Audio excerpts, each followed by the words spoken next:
Did you know that more people get fired from their jobs because of their attitude and not their ability to do the job?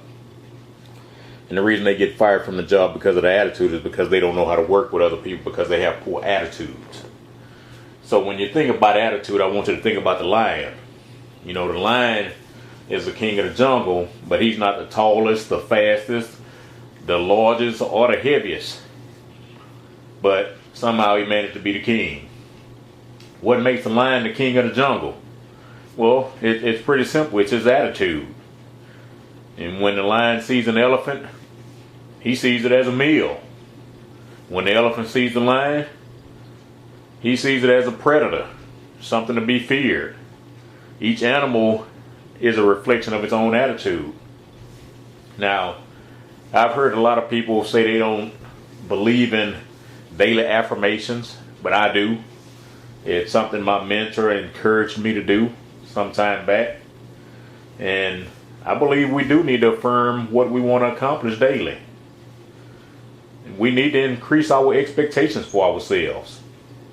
And some of the things I say in the morning, before I get my day started is, I have a magnetic personality. I'm a good finding every person that I meet.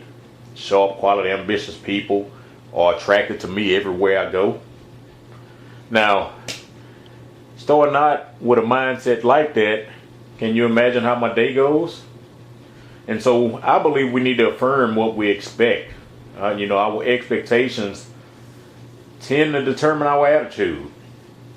And if we change our attitude, the world around us is going to work hard to assist us in what we're trying to accomplish. And if you believe everybody you meet's a friend, that's how they're going to appear to you. I mean, some days I go out and, it doesn't happen too often, but I just went out the other day and I didn't feel like having conversations with anybody. And I know everybody listening to this feels like that from time to time, because everywhere I went, there's somebody in that building that knew me.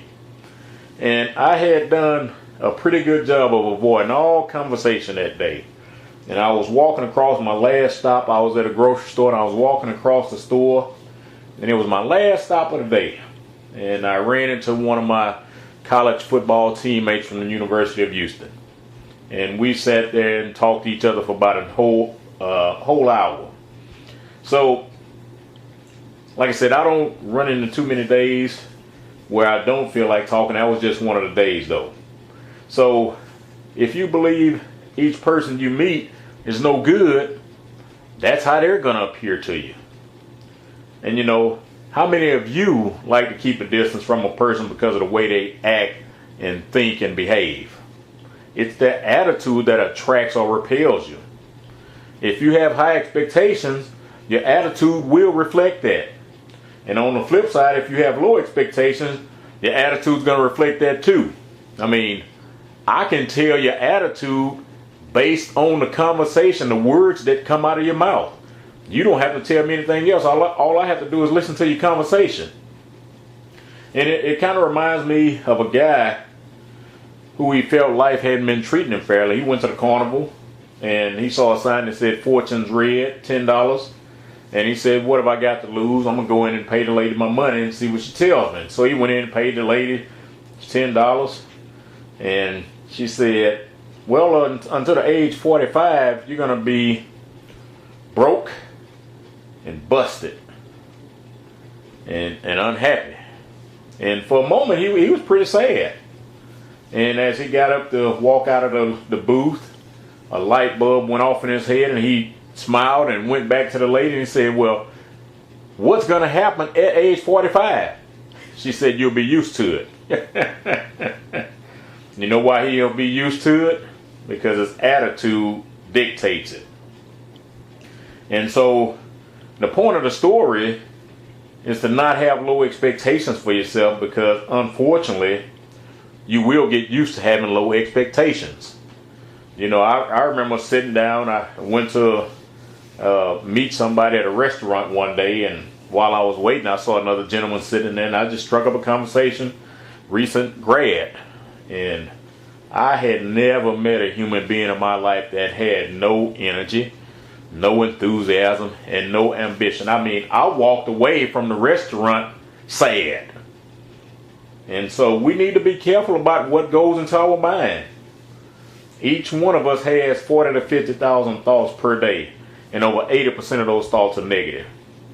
That's why most people, each one of us encounter on a daily basis, has a bad attitude, because they haven't decided to change it yet. They haven't decided to change the input yet. And you have to change the input if you're going to change the outgo. And so the number one solution to having great attitude is to immerse yourself in some positive thinking books. Think and Grow Rich, Napoleon Hill, Dale Carnegie, Brian Tracy, John Maxwell, Les Brown. Matter of fact, Les Brown just released his first book in 22 years, and he's actually offering it for free, and I sent links to everybody I knew, and nobody has said they even ordered it. So immerse yourself in some positive stuff. Turn off the news for a minute. You know, your weather person's even negative. They'll come on TV and tell you it's a 20% chance of rain tomorrow. Why didn't they tell you it was an 80% chance of sun?